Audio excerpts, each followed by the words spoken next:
Hello, welcome back. Let's proceed to the next topic titled Extension and Contraction of Demand. It's highly confused topic बेटा, क्योंकि ये दो topics जो हैं extension and contraction of demand and increase and decrease of demand, they sound very similar. Extension मतलब बढ़ना और increase का मतलब भी बढ़ना. कॉन्ट्रैक्शन ऑफ डिमांड मतलब डिमांड का कम होना. तो डिक्रीज ऑफ डिमांड का भी यही मीनिंग फील होता है, डिमांड का कम होना.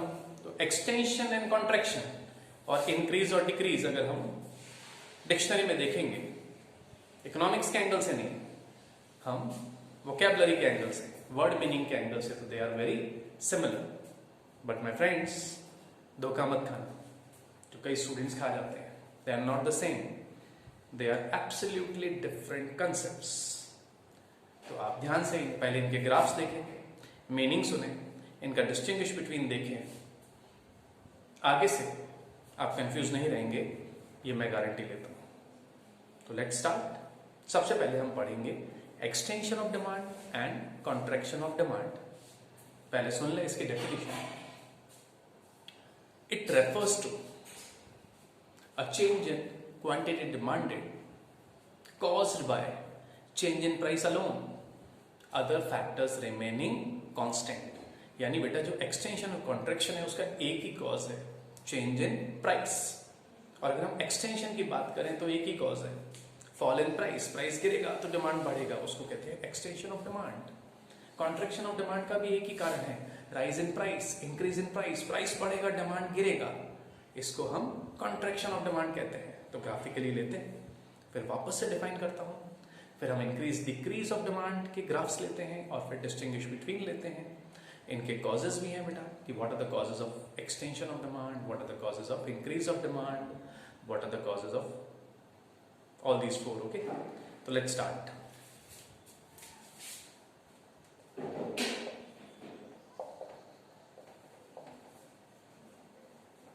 Extension of demand.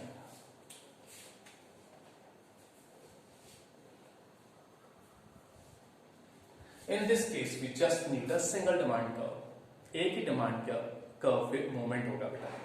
We don't need two demand curves. जबकि हम इंक्रीज डिक्रीज पढ़ेंगे तो वहां मिनिमम टू डिमांड कर्व्स चाहिए. तो this is the demand curve. Let this be a point A on the demand curve where the price is P1 and the demand is Q1. Now suppose the price falls. So what do we see? The price falls. And as a result, the quantity demanded rises. इस axis पे आपका price है, यहाँ origin है, यहाँ quantity demanded है. तो बेटा ये जो मूवमेंट है Q1 से Q2, this is called extension of demand. I again repeat, it refers to a rise in demand caused by fall in price of a commodity. It refers to a rise in demand. हाँ, हम यूं भी कह सकते हैं it refers to a increase of demand due to fall in price, but then increase of demand एक दूसरे concept का नाम है, तो it may confuse us. So I'll use the word a rise in demand caused by decrease या fall in price of the commodity. And my friends, जब हम ये कंसेप्ट पढ़ते हैं तो all other factors which affect demand like price of related commodity, price expected in future, income distribution, population, taste, weather, ये सब constant मान लिए जाते हैं. Okay, so only the price changes. Now ये हो गया extension of demand. इसका एक नाम और है, it's called downward movement along the same demand curve. Okay, now we take contraction of demand.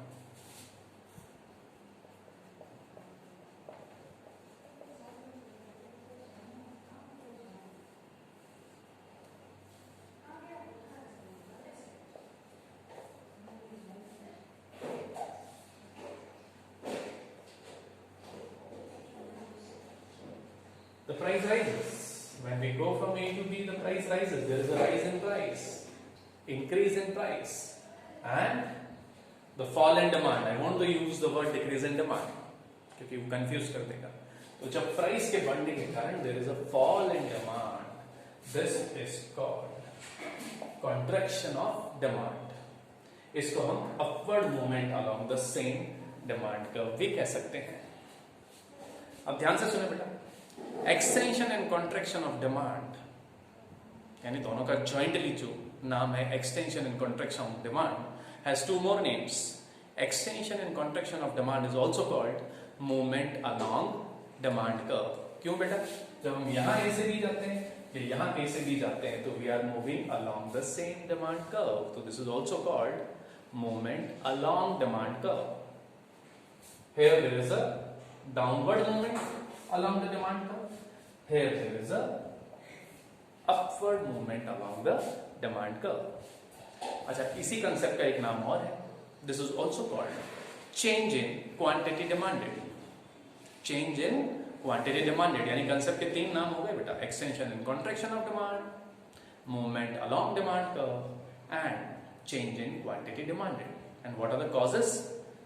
Extension का cause visible, fall in price of the commodity, decrease in price of the commodity, and contraction का भी एक ही cause है, rise या increase in price of the commodity।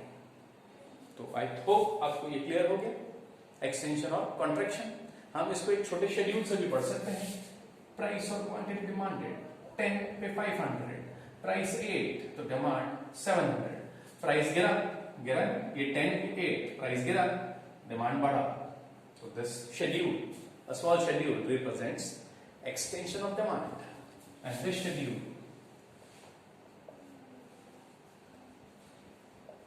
price बढ़ा 10 से 12 तो demand गिरा।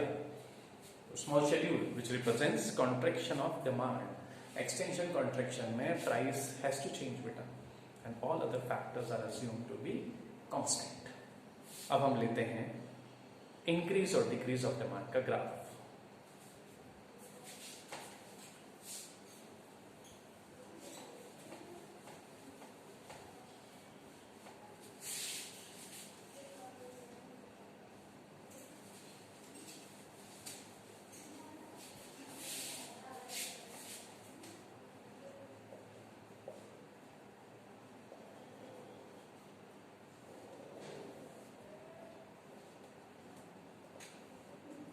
There are two demand curves, D and D1. Price is P1. At this price we were buying Q1, the price remains the same, but now we are buying more of it। I will be surprised actually। आप कहेंगे price तो constant है भैया, price तो same है, फिर demand कैसे बढ़ गया? तो थोड़ा हम लॉ ऑफ डिमांड से बाहर निकलते हैं बेटा। लॉ ऑफ डिमांड पढ़ते समय हम अज्यूम करते हैं other factors remain constant, but अब हम लॉ ऑफ डिमांड टॉपिक को फिनिश करके एक नए टॉपिक पे आ चुके हैं। तो यहां पे माय फ्रेंड्स प्राइस कांस्टेंट है, किसी प्रोडक्ट को आप खरीद रहे थे उसका प्राइस सेम है, बट अदर फैक्टर्स जो बहुत बड़ी लिस्ट है, वो अदर फैक्टर्स तो चेंज हो सकते हैं, और अदर फैक्टर्स के चेंज होने से भी तो डिमांड चेंज होता है। तो उसके लिए कंसेप्ट बना है।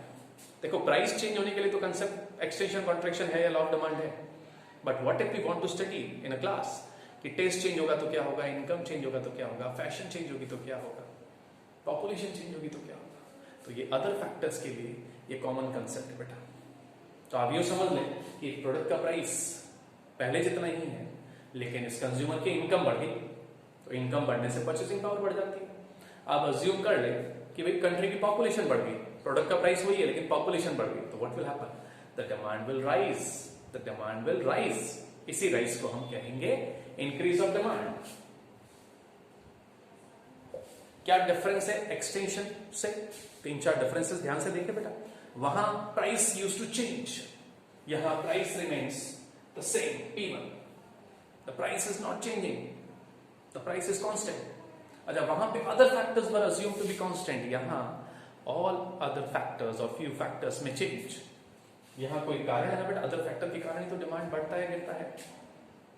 देन वहां एक ही ग्राफ था, मतलब एक ही कर्व था डी, यहां डी और D1। ओके, शेड्यूल से देखें तो प्राइस 10, बट उसके बावजूद भी ज्यादा ले लिया हमने, because some other factor like population, income or weather has changed।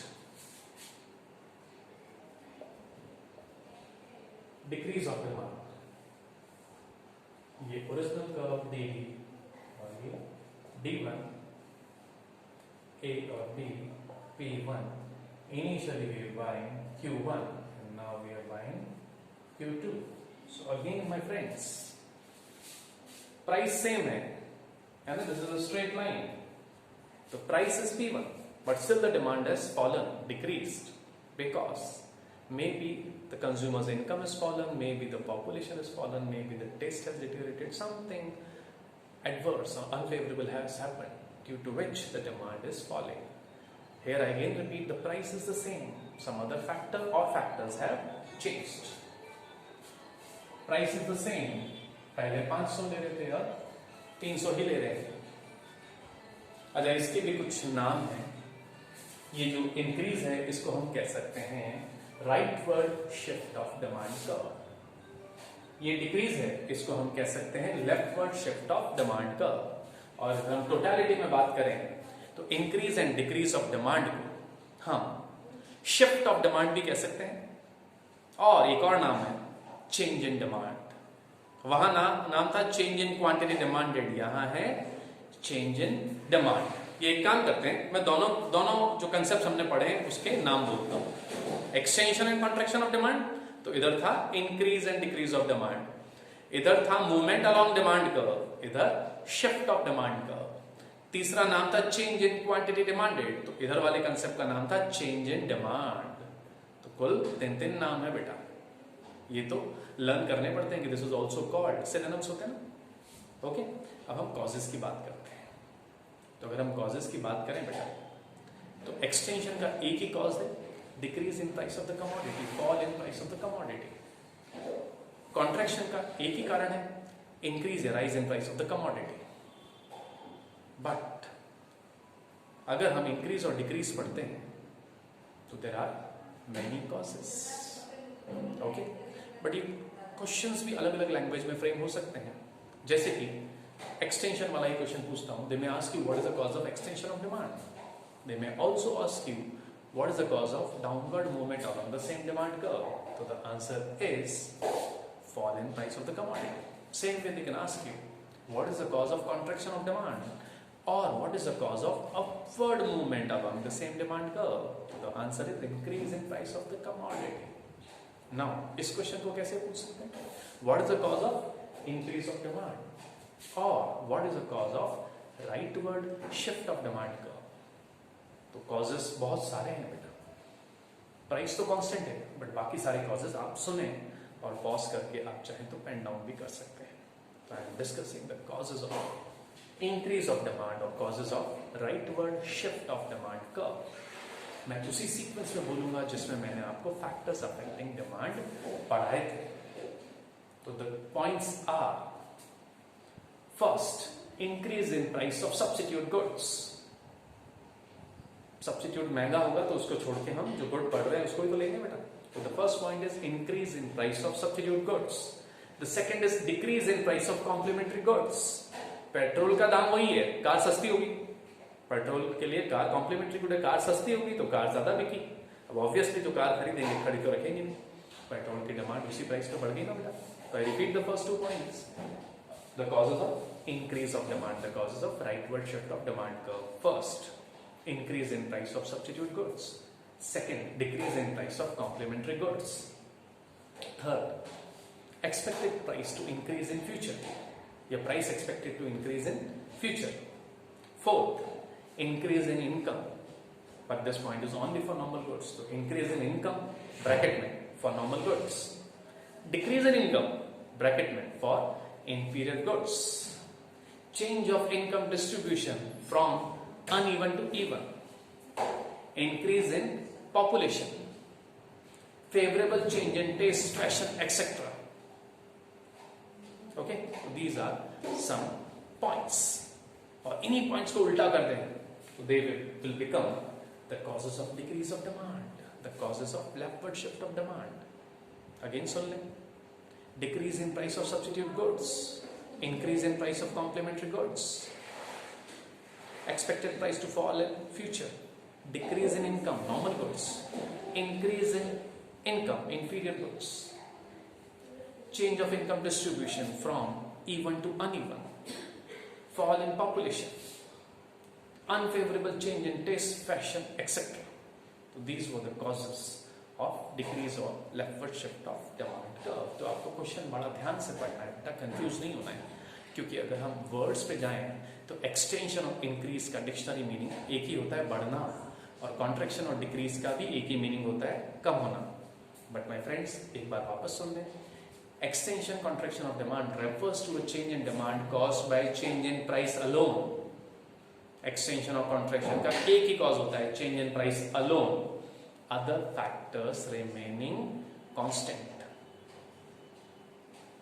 उसको हम मूवमेंट अलोंग डिमांड कर्व भी कहते हैं और चेंज इन क्वांटिटी डिमांडेड भी. अब इसको भी डिफाइन करते हैं. Increase and decrease of demand, it refers to a change in demand caused by change in other factors, price remaining constant. इसको हम shift of demand भी कहते हैं और change in demand भी कहते हैं. तो आई होप आप कंफ्यूज नहीं होंगे. इस टॉपिक पे काफी क्वेश्चंस बनते हैं बेटा, जैसे विच इज द कॉज, और भी smart question, which is not the cause of increase of demand. तो इसमें क्या कर देंगे बेटा, एक कॉज दे देंगे जो सही है, sorry which is not the cause identify करना है तो 3 सही कॉजेस दे देंगे, और एक इंक्रीज की जगह एक्सटेंशन का दे सकते हैं, इंक्रीज की जगह उसको बेटा डिक्रीज का भी दे सकते हैं. तो they may easily confuse you. आपको कंसेप्चुअली क्लियर होना है. Put yourself as a consumer, तो आप क्रैम नहीं भी किया हुआ है तो सॉल्व कर सकते हैं बेटा. ओके, तो आई होप आपको ये टॉपिक समझ में आया होगा. हमने इसको डिफाइन भी कर दिया, इसके अदर नेम्स भी ले लिए. अब आप लास्ट में डिस्टिंग्विश बिटवीन दिस वन में, तो मैं हर पॉइंट बोलूंगा. एक्सटेंशन के लिए पहले, एक्सटेंशन कॉन्ट्रैक्शन के लिए पहले, और इंक्रीज डिक्रीज में बाद में, है ना. आप मेरे हाथ के सिग्नल से समझ रहे हैं. से एक्सटेंशन कॉन्ट्रैक्शन के लिए मैं ये हाथ खड़ा करूंगा और इंक्रीज डिक्रीज के लिए ये वाला हाथ. तो let's start. First the definition. Extension contraction, it refers to a change in quantity demanded caused by change in price alone, other factors remaining constant. Increase decrease, it refers to a change in demand caused by change in other factors, price remaining constant. Then it is also called movement along demand curve. It is also called shift of demand curve. It is also called change in quantity demanded. It is also called change in demand. It has only one cause, that is change in price. It has many causes, that is change in any other factor. Here, other factors are assumed to remain constant. Here, price is assumed to remain constant. Here, price is variable. Here, other factors are variable. Schedule ले सकते हैं, तो इसका schedule अलग था और इसका अलग था. आप ग्राफ ले सकते हैं, इसका ग्राफ अलग है, इसका ग्राफ अलग है. तो आपने देखा कि डिस्टिंग्विश बिटवीन में भी, ऐसा क्वेश्चन फाउंडेशन में तो नहीं आता है, लेकिन इससे हमारे इन टॉपिक्स की क्लैरिटी और थरोली प्रिपेयर हो जाती है बेटा, and we never get confuse. तो this was a lecture on extension contraction versus increase decrease of demand. आप पढ़ें इसको, इसके क्वेश्चन अटेम्प्ट करें. विद दिस हमने थ्योरी ऑफ डिमांड की 3 हेडिंग्स पूरी कर ली है. एक बार रिकैप कर लेते हैं. सबसे पहले हमने पढ़ा बेटा डिमांड का meaning and then a list of factors affecting demand, जिस पे हमारी 2-3 क्लासेस बेस्ड थी. देन हमने पढ़ा लॉ ऑफ डिमांड, जो एक बड़ा टॉपिक था. लॉ ऑफ डिमांड का statement, schedule, curve, function, assumption, causes, exceptions. And finally आज हमने extension and contraction of demand और इंक्रीज और decrease of demand thoroughly cover किया. अब जो नेक्स्ट टॉपिक रहेगा, it's a very interesting topic, elasticity of demand. Okay, मैं तो चाहूंगा कि आप अपनी तरफ से पहले, before I start, you tell me, है ना, आप मुझे व्हाट्सअप करके बताएं कि what do you think, how can you as a student define, how as a student you can explain me what is elasticity. है ना, I want to understand through you. That's all. Have a good day.